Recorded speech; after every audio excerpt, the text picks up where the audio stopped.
Good afternoon, everyone, and welcome to Tesla's third quarter 2024 Q&A webcast. My name is Travis Axelrod, Head of Investor Relations, and I'm joined today by Elon Musk, Vaibhav Taneja, and a number of other executives. Our Q3 results were announced at about 3 p.m. Central Time in the update deck we published at the same link as this webcast. During this call, we will discuss our business outlook and make forward-looking statements. These comments are based on our predictions and expectations as of today. Actual events or results could differ materially due to a number of risks and uncertainties, including those mentioned in our most recent filings with the SEC. During the question and answer portion of today's call, please limit yourself to one question and one follow-up. Please use the raise hand button to join the question queue. Before we jump into Q&A, Elon has some opening remarks. Elon? Thank you. So to recap, as someone saying, something that automotive industry are seeing year-over-year declines in order volumes in Q3. Tesla at the same time has achieved record deliveries. In fact, I think if you look at EV companies worldwide, to the best of my knowledge, no EV company is even profitable.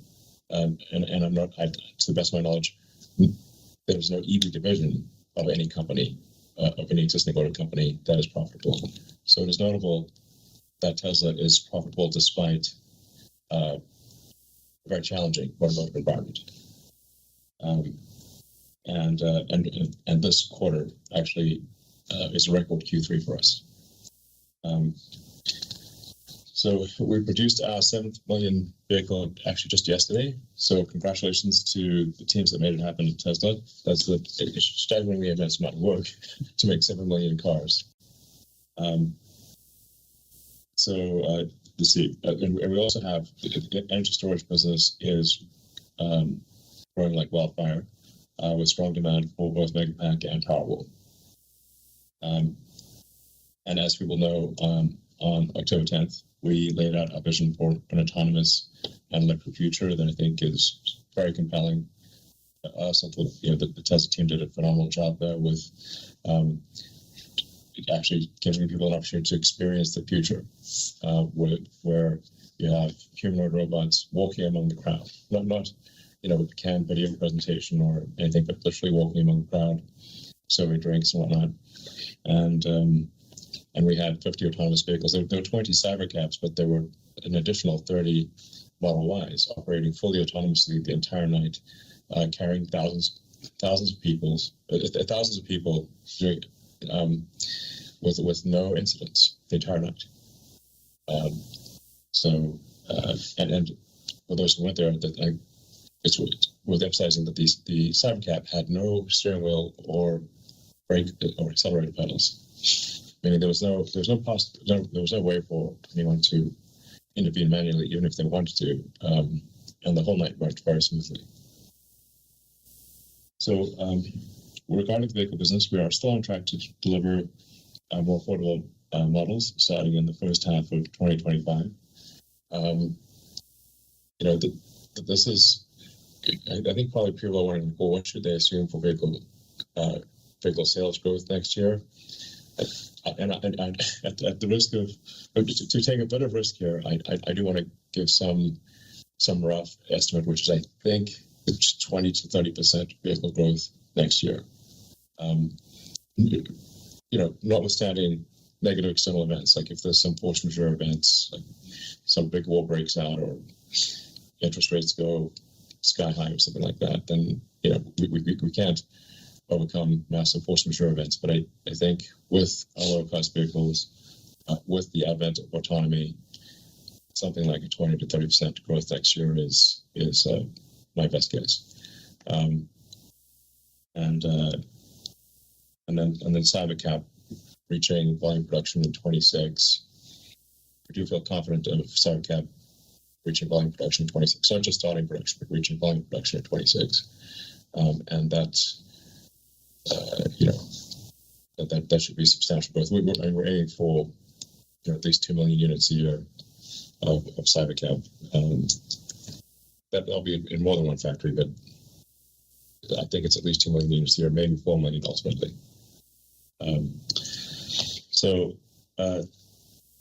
These are just my best guesses, but if you ask me what my best guess is, those are my best guesses.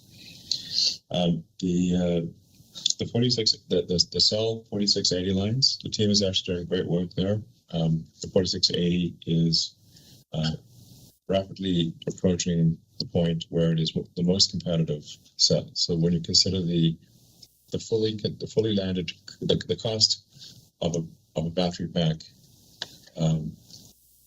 fully landed in the U.S. net of incentives and duties, the 4680 is tracking to be the most competitive, meaning lower cost per kilowatt hour fully considered than any other alternative. Which is not quite there yet, but we're close to being there, which I think is extremely exciting. And we've got a lot of ideas to go well beyond that. So I think if we execute well, the 4680 will have the Tesla internally produced cell will be the most cost competitive cell in certainly North America. A testament to a tremendous amount of hard work there by the team. So that's the rule. We'll continue to buy a lot of cells from our competitors. Our intent is not to make cells just internally. So I don't want to set off any alarm bells here. We're obviously increasing substantially our vehicle output and our stationary storage output. So we need a lot of cells, and most of them will still come from suppliers. But I think it is some good news that the Tesla internal cell is tracking to be the most competitive in the US. So with respect to autonomy, as people are experiencing in the cars, really from week to week, there are significant improvements in the miles between interventions. So with the new version 12.5, release of Full Self-Driving Cybertruck, the combining the code into a single stack so that the city driving and the end-to-end highway driving are one stack, which is a big improvement for the highway driving. So it's just all neural nets. And the release of actually Smart Summon. We try to have a sense of humor here at Tesla. And we're also, so that's 12.5. Version 13 of FSD is going out soon. Ashok will elaborate more on that later in the call. And we expect to see roughly a 5 or 6 fold improvement in miles between interventions compared to 12.5. And actually, looking at the year as a whole, the improvement in miles between interventions, we think will be at least 3 orders of magnitude. So that's a very dramatic improvement in the course of the year. And we expect that trend to continue next year. So the current internal expectation, site internal expectation for the Tesla FSD having longer miles between intervention than human is the second quarter of next year. Which means it may end up being the third quarter, but it's next. It seems extremely likely to be next year. Sure, do you want to say anything about that? Yeah, we're measuring miles between critical interventions. Like you mentioned, Elon, we already made a 100x improvement with 12.5 from starting of this year, and then with V13 release, we expect to be 1000x from January of this year on my production release software. And this came in because of technology improvements, going to end-to-end, having higher frame rate, partly also helped by hardware force, more capabilities, so on. And we hope that we continue to scale the neural network, the data, the training compute, etc. By Q2 next year, we should cross over the average human miles per critical intervention, atomic collision in that case. I mean, that is just unvarnished our internal estimate. Yes. Yeah. That's not sandbagging or anything else. Our internal estimate is Q2 of next year to be safer than human, and then to continue with rapid improvements thereafter. A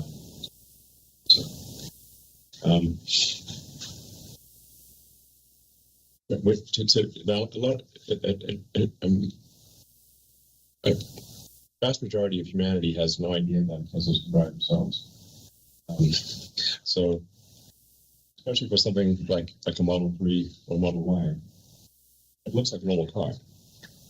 So you don't expect a normal car to be able to be intelligent enough to drive itself.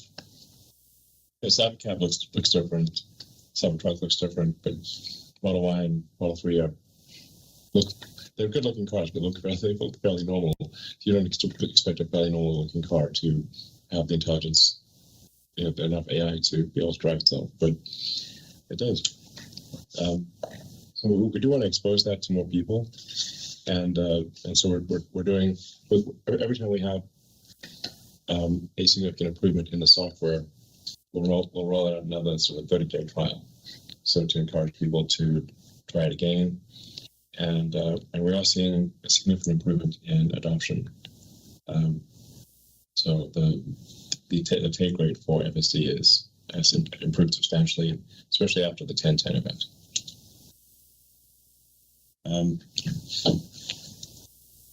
So there's no need to wait for robotaxi or Cybercab to experience full autonomy. We expect to achieve that next year with our existing vehicle lineup. For it's worth, actually, Smart Summon gives a small taste of what it's going to look like. The car able to drive itself to the user within private parking lots. Currently, it's speed limited, but then it's going to quickly be increased. And we already had more than 1 million usage in terms of Smart Summon. Yep. So, and we have for Tesla employees in the Bay Area, we already are offering a ride-hailing capability. So you can actually use with the development app, you can request a ride, and it'll take you anywhere in the Bay Area. We do have a safety driver for now, but the software required to do that. We've developed, and David, do you want to elaborate on that? Yeah, sure. It's David.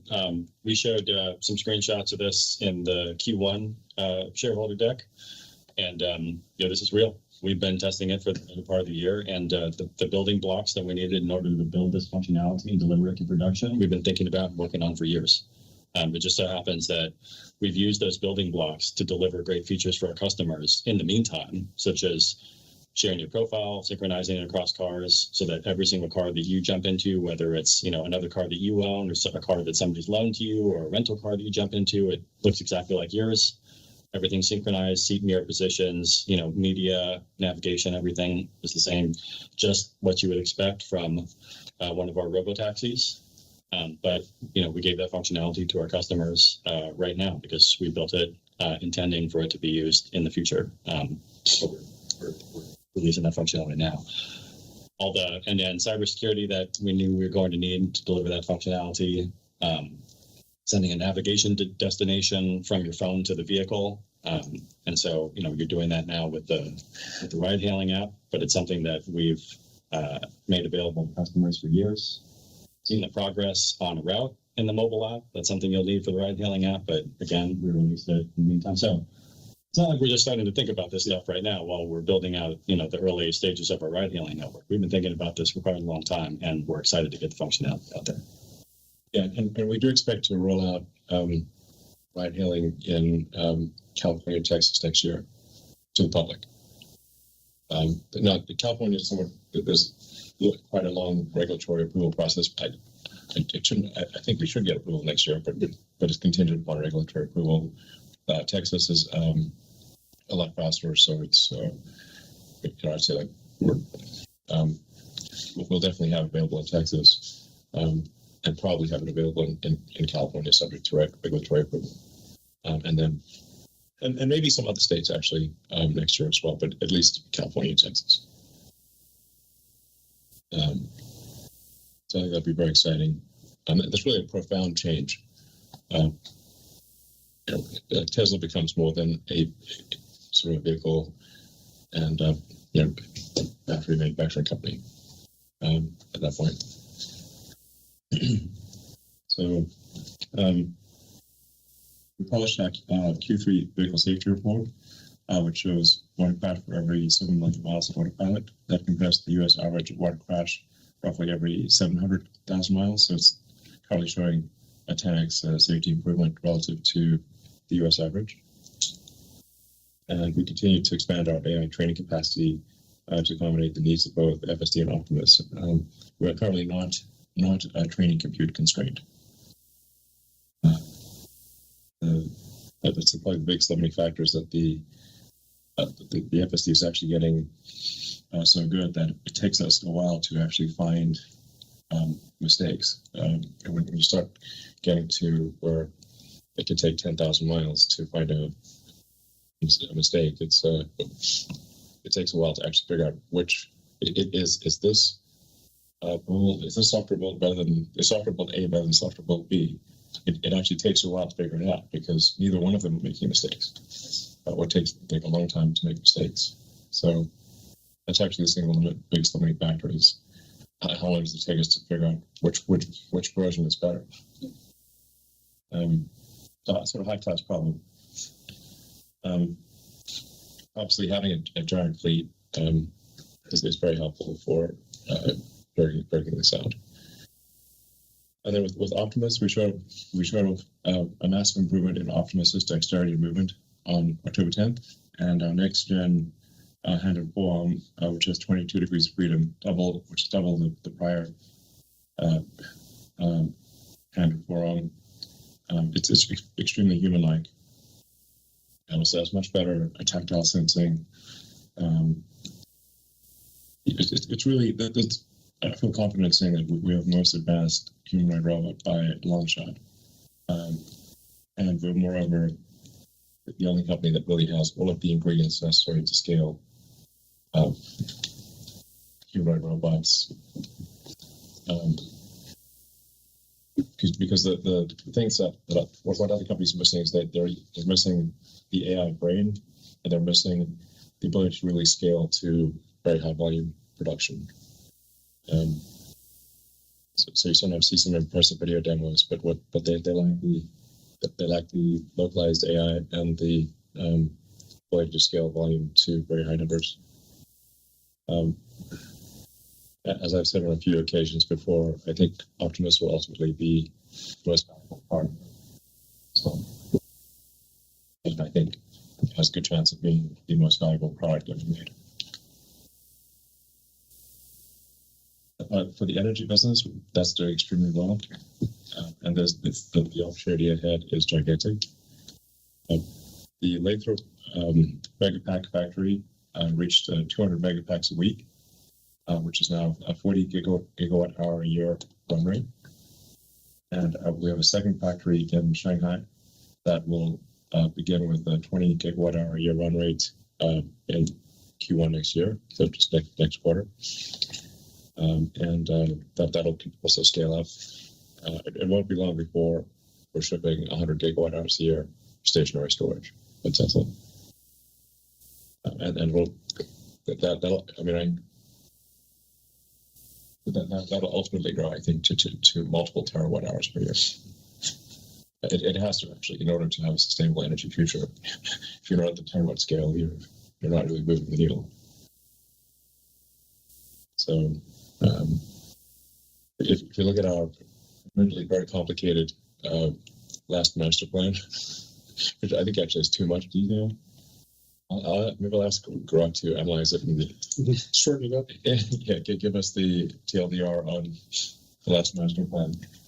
But we showed in that master plan that it is possible to take all of Earth to a fully sustainable energy situation using sustainable energy, power generation, and batteries and electric transport. And there are no fundamental material limitations. Like there's not some very rare material that we don't have enough of on Earth. We actually have enough of the raw materials to take all of human civilization, make it fully sustainable, and even if civilization dramatically increased its electricity usage, it would still be fully sustainable. One way to think of the progress of a civilization, this may sound a little esoteric, but is percentage completion of Kardashev scale. So Kardashev scale 1 would be you're using all the power of a planet. We're currently less than 1% on Kardashev level 1. Level 2 would be using all the power of the sun. And level 3, all the power of the galaxy. So we got a long way to go. Long way to go. When you think in Kardashev terms, it becomes obvious that by far the biggest source of energy is the sun. Everything else is in the noise. So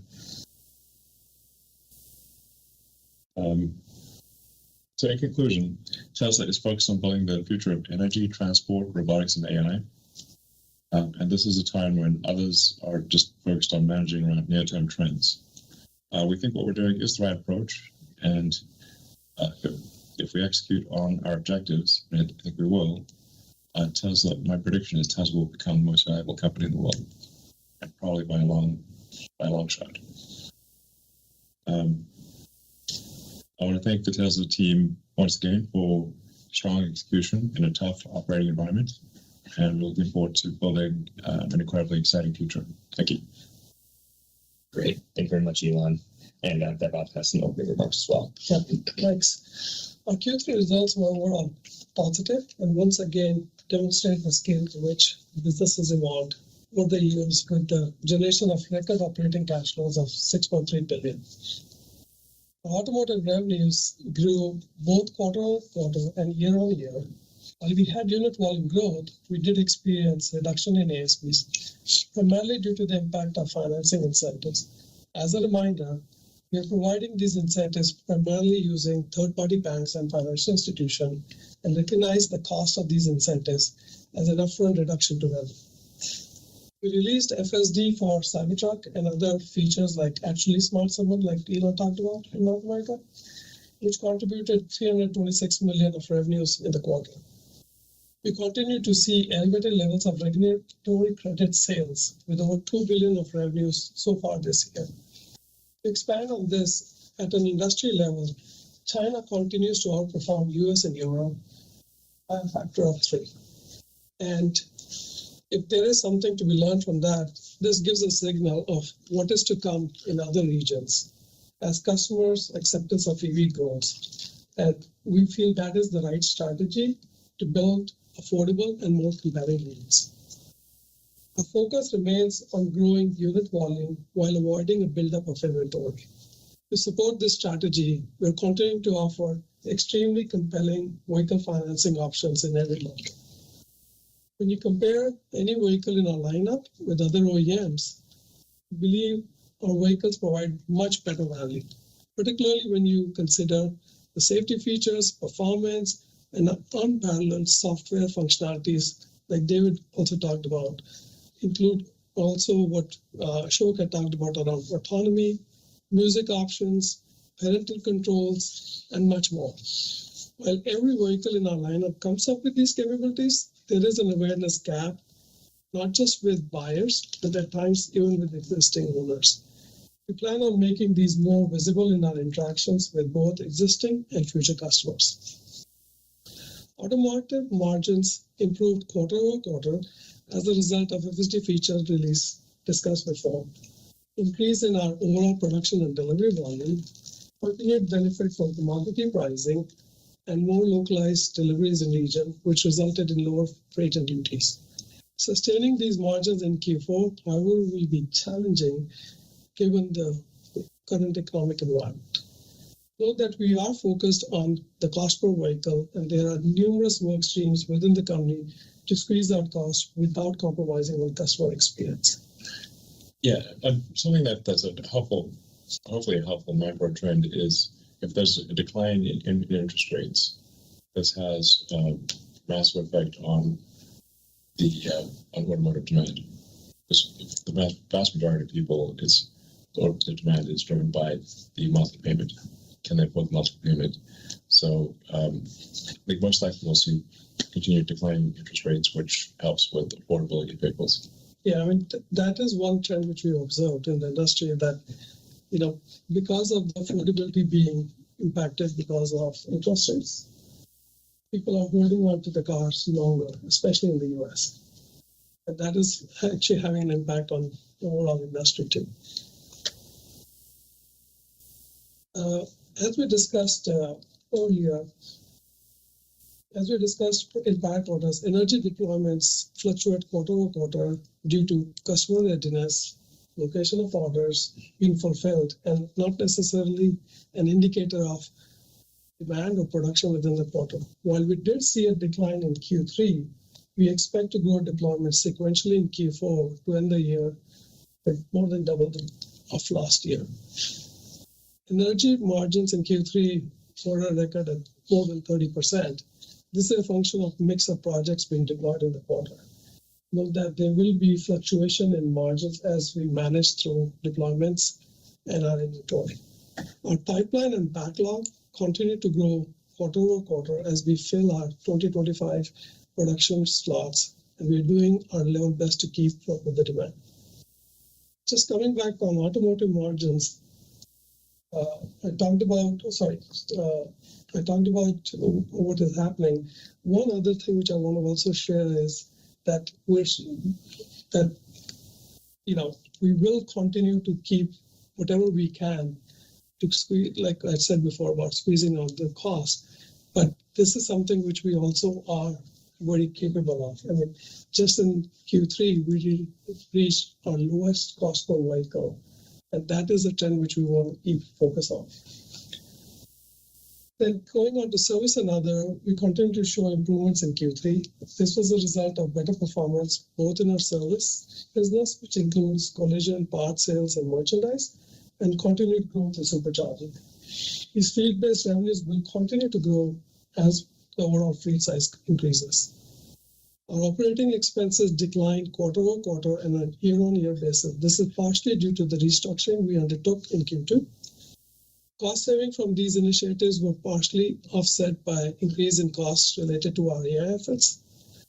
We've started using the GPU cluster based out of our factory in Austin ahead of schedule, and are on track to get 50K GPUs deployed in Texas by the end of this month. One thing which I'd like to elaborate is that we're being really judicious on our AI compute spend too, and saying how best we can utilize the existing infrastructure before making further investments. On the CapEx front, we had over $3.5 billion in the quarter. This was a sequential increase largely because of investments in AI compute. We now expect CapEx for the year to be in excess of $11 billion. We shared our vision for the future at the We Robot event at the beginning of the month. The Tesla team is hyper-focused on delivering on that vision, and all efforts are underway to make it a reality.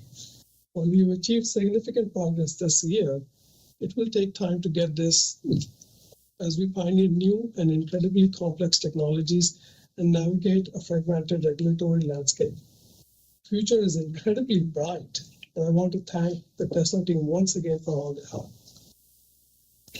Great. Thank you very much, Vaibhav. Now we'll go to investor questions. The first one is Tesla still on track to deliver the more affordable model next year, as mentioned by Elon earlier, and how does it align with your AI product roadmap? Sure. I mean, as Elon and Vaibhav both said, we are on plan to meet that in the first half of next year. Our mission has always been to lower the cost of our vehicles to increase the adoption of sustainable energy and transport. Part of that is lowering the cost for current vehicles, which is where all of the personally owned vehicles that we sell today come in. But the next stage in that really, as it fits into AI roadmap, is when we bring in robotaxis, which lowers the initial cost of getting into an EV. And that's really where we see the marriage of EV roadmap and the AI roadmap. Yeah.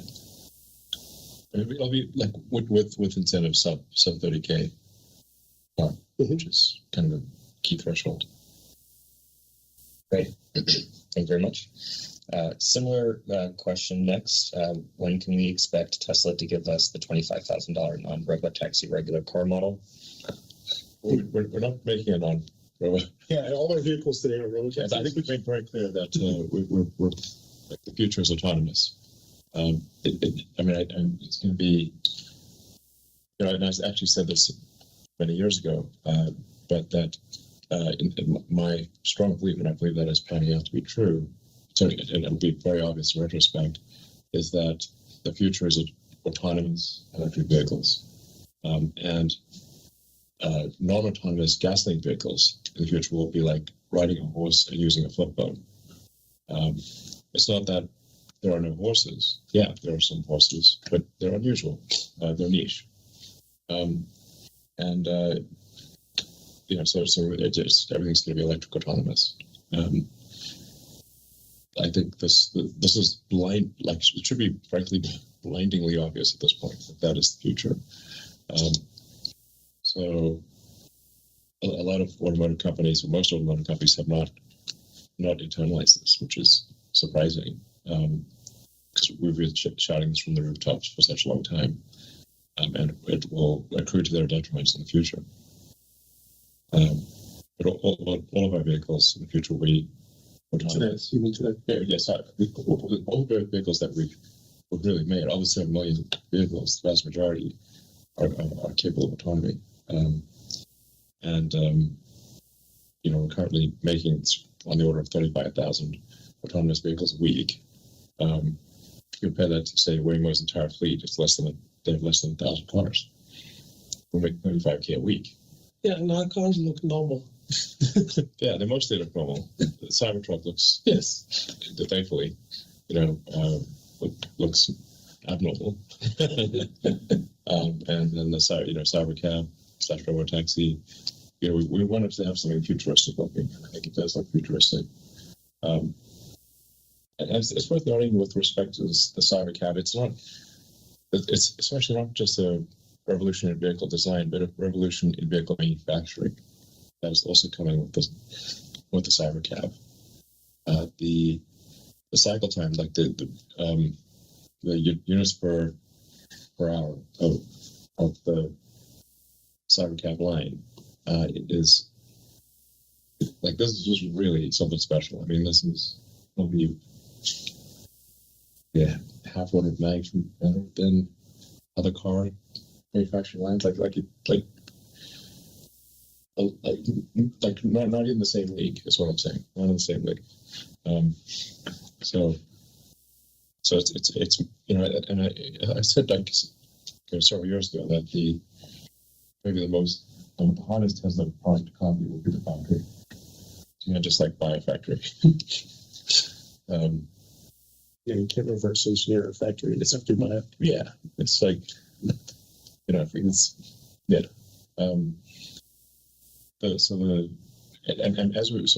rapidly evolving in manufacturing technology. So anyway, there's basically, I think, having a regular 25K model is pointless.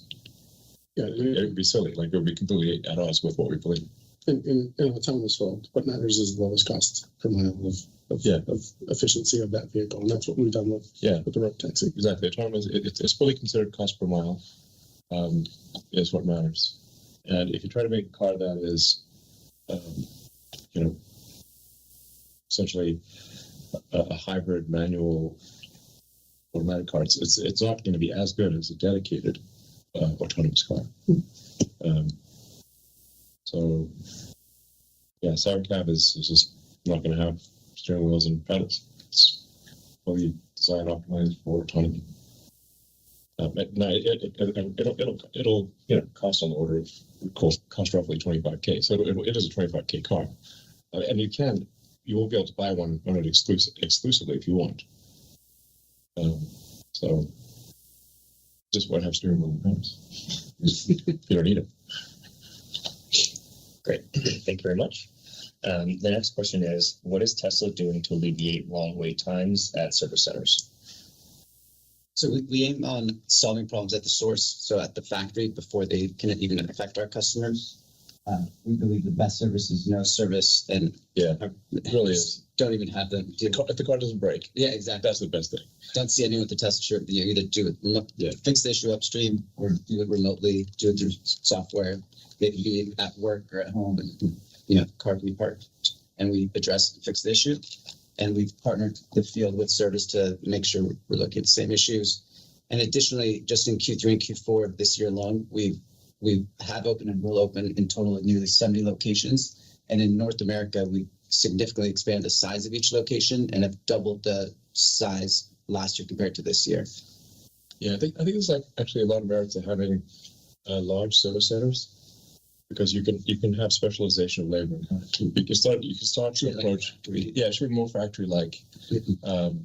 Where you can have dedicated lanes for particular types of service, and it's way easier for somebody to become expert in a few different types of repairs than in every repair. Exactly. This has helped us with the base instead of these heavy repairs, like clogging up a lane. There's dedicated lanes for different type of repairs, and so it's throughput matters and really treating it like a factory.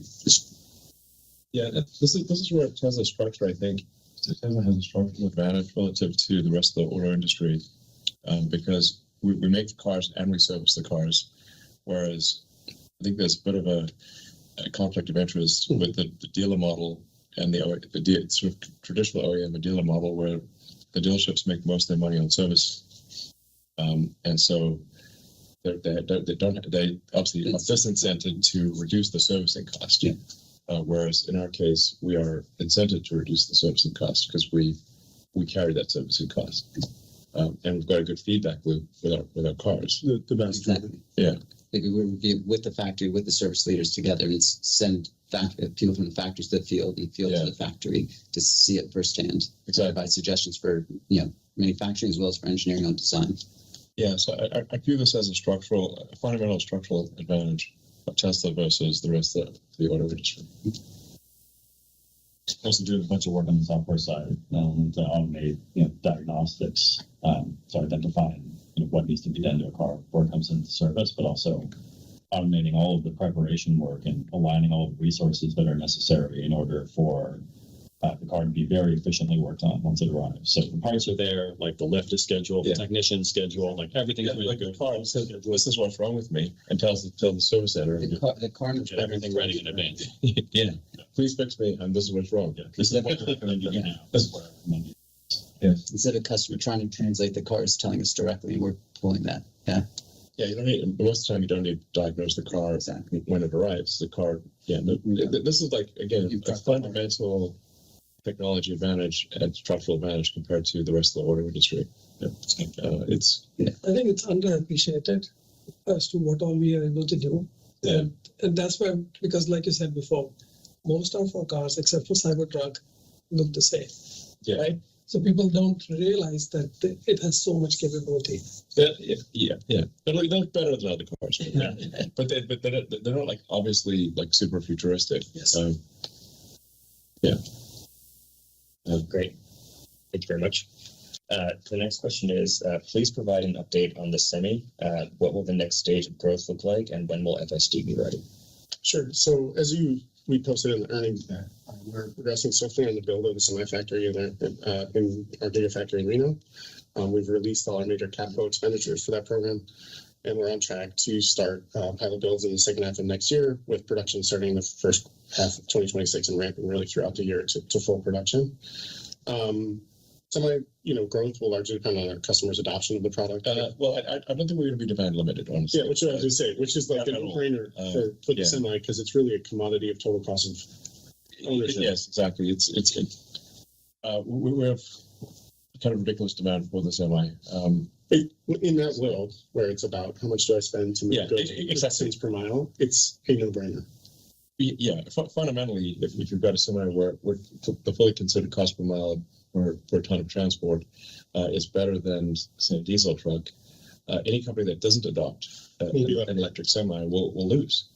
It's not a subjective thing. It's like, whether do you like the style? Competitive. I mean, we want the style. We want to have a beautiful semi truck. But frankly, if we made an ugly semi truck, it wouldn't matter.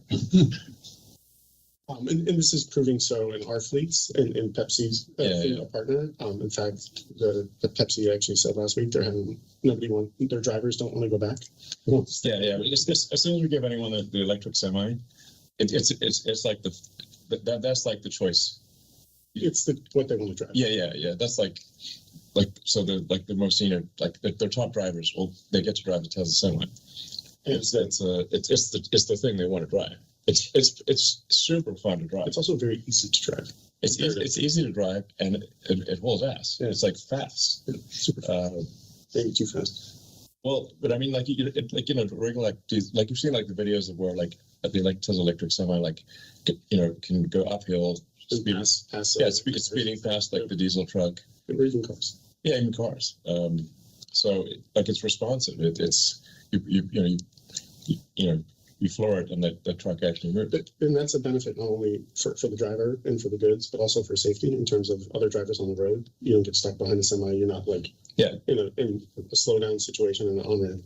I mean, how that plays into FSD, which is the second part of the question. All of the semis have been, since the couple hundred we've deployed already, and the ones that we'll be building next year and throughout the future have all of the hardware and the cameras necessary to deploy FSD, and we're currently training with that small fleet that we have. And as soon as the fleet is trained and the neural nets are up, we'll get FSD onto that platform. Yeah, I mean, it'd be a massive improvement in driver fatigue, because and driver safety. We've got sort of the anti-jackknifing software. Where you don't have to worry about your brakes overheating if you go down a steep hill, because we use regenerative. Like that energy goes back into the pack. Actually, when we leave Reno, it's just like it's like radically better than a diesel semi. It's why the drivers love it. Yeah. Great, guys. Thank you very much. Our next question is: when will Tesla incorporate X and Grok in all of the Tesla vehicles? Well, I mean, these are relatively small fry things, but yeah, I think we'll keep expanding, what is available in the car on the screen, and also improving like the browser, so like just generally you can access anything you want in the car. In fact, for the Tesla, once you get to full autonomy, you actually want fully a system that is can do anything. Like if you want to browse the internet, if you want to ask AI questions, if you want to watch a movie, if you want to play a video game, if you want to do some productivity thing, you can do anything you want in an autonomous vehicle because you don't need to drive. So that's why the Cybercab's got a nice big screen and a great sound system, so you can watch a great movie with. It's like being like a personal movie theater. Yeah, personal movie theater. Awesome. Yeah, this is why we've been building this functionality, adding gaming to the car, adding movies and other, all sorts of different media applications to the car, because the cars are. That's what you're gonna. The cars that we built today. There's some really fun games, by the way. If people haven't tried it, there's like Castle Doombad and Polytopia and a bunch of really fun games in the car. Yeah, we're constantly looking at what features to add next, and we're paying attention to what's most commonly requested by our customers. Yeah, play Castle Doombad. You won't regret it. Great. Thank you guys very much. The next question is, Elon mentioned unsupervised FSD in California and Texas next year. Does that mean regulators have agreed to it in the entire state for existing hardware 3 and 4 vehicles? No, as I said earlier, California loves regulation. But they have a pathway. Yeah, I mean, there's a pathway. Obviously, Waymo operates in California, so there's just a lot of forms for that and a lot of approvals that are required. I mean, I'd be shocked if we don't get approval next year, but it's just not something we totally control. But I think we will get approval next year in California and Texas, and towards the end of the year, it will branch out beyond California and Texas. I mean, I think it's important to reiterate this, like homologating or certifying a vehicle at the federal level in the U.S. is done by meeting FMVSS regulations. All our vehicles today that are produced, that are autonomous capable, meet all those regulations. The Cybercab will meet those regulations. And so the deployment of the vehicle to the road is not a limitation. What is a limitation is what you said, state level, where they control autonomous vehicle deployment. Some states are relatively easy, as you mentioned, for Texas. Yeah. And other ones have pathways, like California, that may take a little longer. Other ones haven't set up anything yet. And so we will work Yeah. through those state by state and get it. I do think we should have a federal, I agree. like autonomous vehicles should be approved. It should be possible to. Congress, if you're listening, let's get a federal AV. There should be a federal approval process for autonomous vehicles. I mean, that's how the FMVSS is a Started and worked. federal motor vehicle. But the FMVSS is federal. Yeah, so I mean, Um, in 2017 and 18, it's when regulators started looking at it, and it's really kind of stalled since then. But we would appreciate and would support Yeah. helping out with those It regulators. really needs to be like a national approval is important. If there's a Department of Government Efficiency, I'll try to help make that happen. And just for everyone, not just Tesla. Yes. Obviously. Like some things in the U.S. are state by state regulated. Like for example, insurance, and it's incredibly painful to do it state by state, 50 states. I think there should be a national approval process for autonomy. So, Great. Thanks, guys. The next question is, what is the plan for 2025? I think we just talked. Basically we talked through this. There's a lot going on. Elon already mentioned that we're working on cheaper models to come out. I mean, there's work which the team is doing to get the factories ready today to try and make that happen. Yeah. By the way, the amount of work required to make a lower cost car is insanely high. But it is harder to get 20% of the cost out of a car than it is to design the car and build the entire factory in the first place. Mhm. It's excruciating, and there's not a lot of movies made about the heroes who got 20% of the cost out of a car. But let me tell you, there should be. Little changes. Whoever got that is incredibly heroic. It's little changes. It's not like a silver. Yeah, it's there should be the heroes who got 20% cost out of a car. It's damn, I have no respect for them. We're talking Movie. it's like, I think you probably could make a compelling movie, but it just no. If you actually saw how hard, if people actually saw how hard it was to do that, you'd be like, whoa, that's damn hard. just yesterday we were talking about potting. Yeah, I mean, honestly, literally, yeah.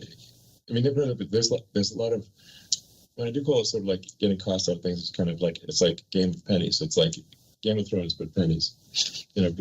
First approximation, if you've got 10,000 items in a car, very rough approximation, and each of them costs $4, then you have a $40,000 car.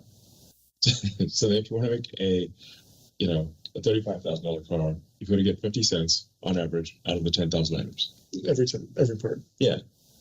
And it's and then obviously the best is you delete some parts. In fact, we found able to delete a lot of parts. I'm very excited about the Cybercab design and how we're rethinking the design of a car for the Cybercab, designing it for ultra high volume production, and then designing a machine that builds the machine that I think is also revolutionary. And it's just that there's no other car company that's even trying to do what we're doing. I've even heard of it, actually. In fact, I'm certain there is one. I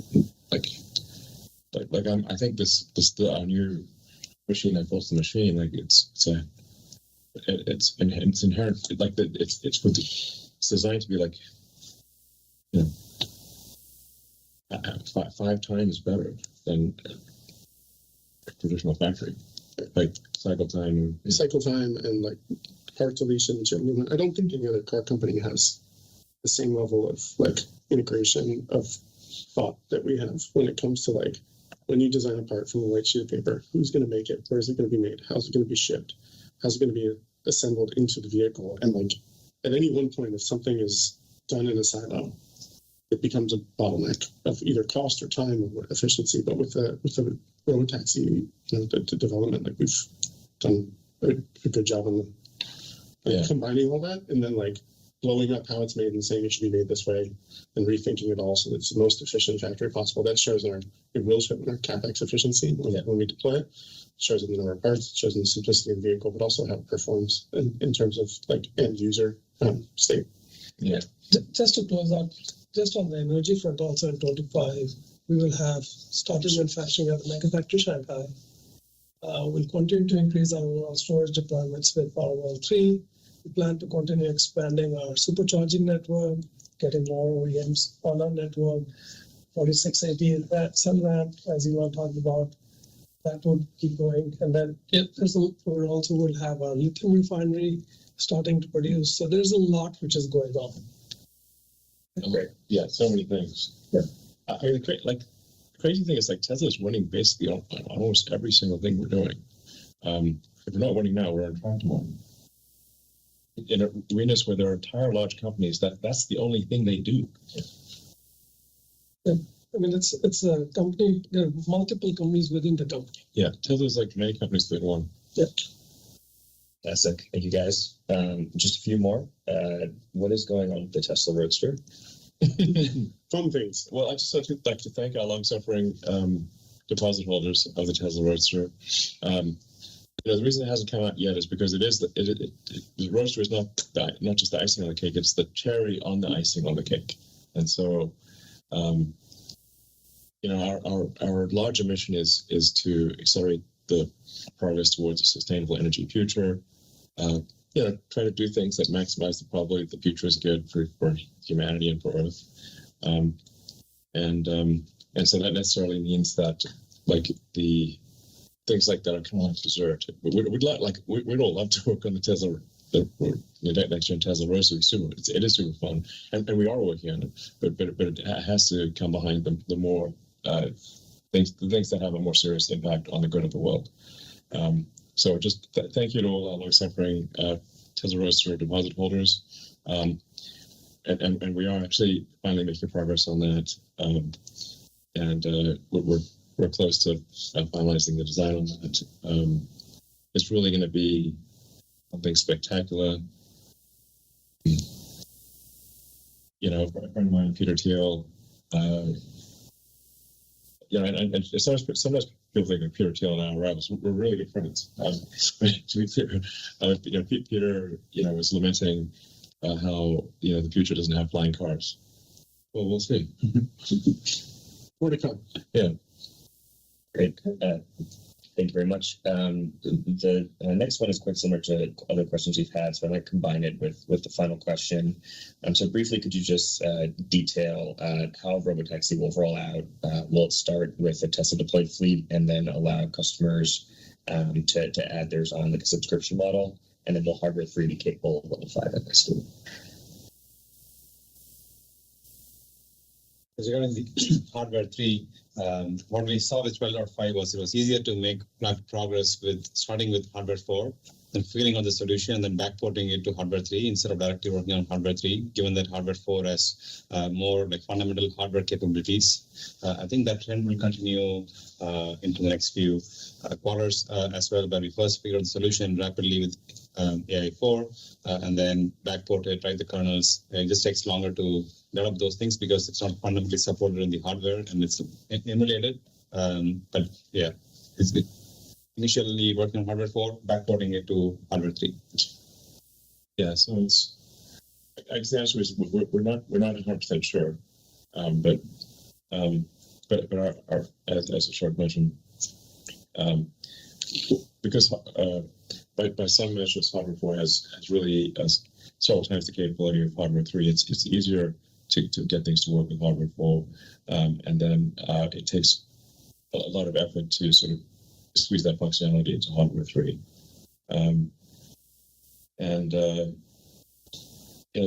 There is some chance that Hardware 3 does not achieve the safety level that allows for unsupervised FSD. There is some chance of that, and if that turns out to be the case, we will upgrade those who have bought Hardware 3 FSD for free, and we have designed the system to be upgradable. And it's really what just to switch out the computer type of thing. Like the cameras are they're capable, but anyway, we don't actually know the answer to that. But if it does turn out, we'll make sure we take care of those who have bought FSD on Hardware 3. Great. In the last few minutes that we have left, we will try to get in some analyst questions. The first question will be coming from Pierre Farragut at New Street. Pierre, please feel free to unmute yourself. Thanks a lot, guys, for taking my question. I was wondering about the compute you're ramping up. So you gave interesting statistics on how much you have, and you said you don't feel you're compute constrained. And I was wondering, how you are putting to work this additional compute.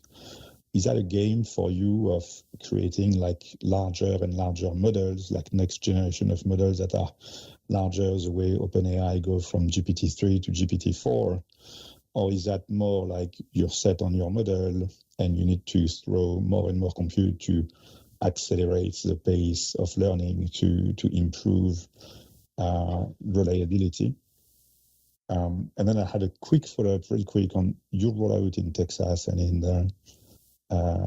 in California next year. The plan, as you see it today, is it to roll out a fleet or two with cars that will start with a supervisory, some onboard supervision, someone sitting at the wheel just in case, and removing the supervisors progressively? Or are you aiming for going fully fledged without even a human supervisor when you get started? Okay, well, I guess regarding I'll answer the first part of the question. The nature of real world AI is different from, say, an LLM, in that you have a massive amount of context. So that you've got case of Tesla 7 or 8 cameras. That up to 9 if you include the internal camera. So you've got gigabytes of context, and that is then distilled down into a small number of control outputs. Whereas it's like it's very rare to have. In fact, I'm not sure any LLM out there can do gigabytes of context. And then you've got to then process that in the car with a very small amount of compute power.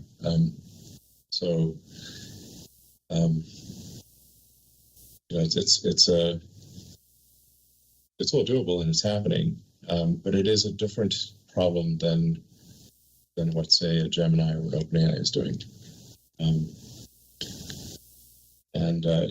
Now, part of the way you can make up for the fact that the inference computer is quite small is by spending a lot of effort on training. And just like a human, the more you train on something, the less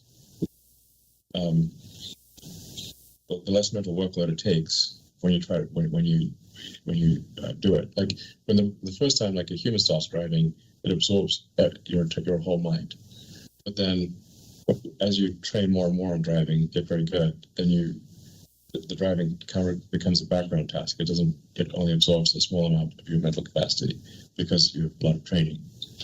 So we can make up for the fact that the inference computer is it's tiny compared to a 10 kilowatt bank of GPUs, because you've got a few hundred watts of inference compute. We can make up for that with heavy training. That's and then there's also vast amounts of the actual petabytes of data coming in that are tremendous, and then sorting out what training is important of the vast amounts of video data coming into the fleet. What is actually most important for training? That's also quite difficult. But as I said, we're not currently training compute constrained. I'm sure if you want to elaborate on it. Yeah, like you mentioned, the training helps both train larger models, also train quicker. But in the end, we still got to pick which models are performing better. So the validation effort to picking the models, because the miles per intervention is pretty large, we have to drive a lot of miles to go in closed loop. We do have simulation and other ways to get those metrics. Those two help, but in the end, that's a big bottleneck. Yeah, that's why we're not training compute constraint alone. And there's other axis of scaling as well, which is data, figuring out which data is more useful. That is an important task, and we're focusing on that. Yeah. So as it relates to the second part of your question, Pierre, about safety drivers and rolling it out, each state has different requirements that, in terms of how many miles and how much time you need to have a safety driver and not have a safety driver. We're going to follow all those. We're not going to violate whatever regulations are out there, with safety as a priority. But the goal is obviously that when we're ready and safety is there, we'll remove all the drivers from the rideshare program. Yeah, I mean, I guess like we think that we'll be able to have driverless Teslas doing paid rides next year, sometime next year. All right, thank you. And our next question comes from Adam Jonas at Morgan Stanley.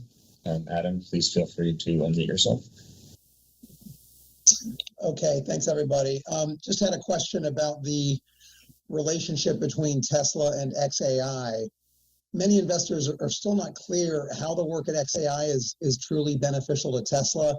Some even take the view that the two companies may even be in competition with each other in terms of talent and tech, and even your time, Elon. So what's your message to investors on that relationship between Tesla and XAI, and where do you see it going over time?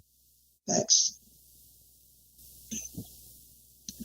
Well, I should say that XAI has been helpful to Tesla AI, quite a few times in terms of things like scaling up, like training.